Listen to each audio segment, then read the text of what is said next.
السلام عليكم مشاهدينا الكرام، كنتمنوا تكونوا بألف خير إن شاء الله.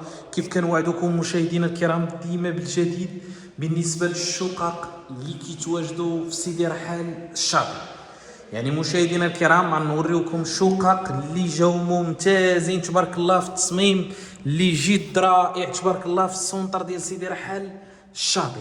يعني في كل ايطاج كيتواجدوا عندنا 3 ديال الشقق بالمتراج ديال 72 متر و 63 متر. عندنا لونطري باب بلاندي. على لونطري كنلقاو هاد لابياج اللي جا ممتاز بديزاين اللي جد رائع تبارك الله اون فاس مع الصالون اللي جا عندنا بلدي مخدوم بالعود، يعني بالعود وبالقبص اللي جا رائع تبارك الله. يعني ديزاين اللي ممتاز مشاهدينا الكرام، يعني في الصراحه ديزاين اللي جد رائع تبارك الله.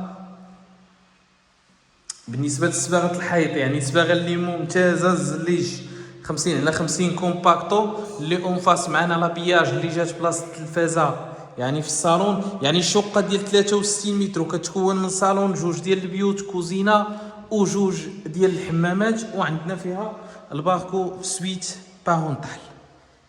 يعني هاد الغرفه عندنا فيها الحمام. يعني شقق اللي جاو ممتازين تبارك الله مشاهدينا الكرام في السونتر ديال سيدي رحال الشاطئ. يعني شقق اللي جاو رائعين تبارك الله. يعني سويت بارونتال، شو غير الديزاين تبارك الله، يعني خدمه اللي جات نقيه تبارك الله وممتازه مشاهدينا الكرام. والثمن كذلك مشاهدينا الكرام راه مازال ديسپونيبل في الريد شوسي، في البروميير ايطاج، في الدوزيام ايطاج، في التروازيام ايطاج. الثمن 47 مليون قابل للنقاش مع صاحب العقار. يعني بعد اللمسات ان شاء الله في لافينيسيو.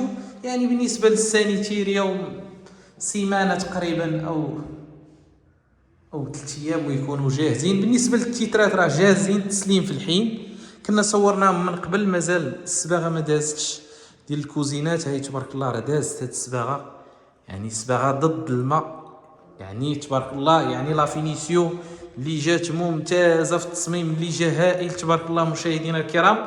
اي استشاره مرحبا بكم مشاهدينا الكرام. يعني اللي عجباتو الشقه وبغى يزور عين المكان يشوف هاد الشقق مرحبا بكم.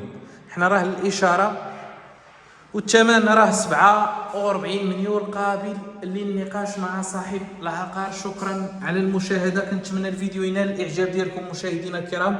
بالنسبه للناس اللي بغات تواصل معنا وتعرف جميع المعلومات باغي الرقم الهاتف ديالنا 06 78 45 61.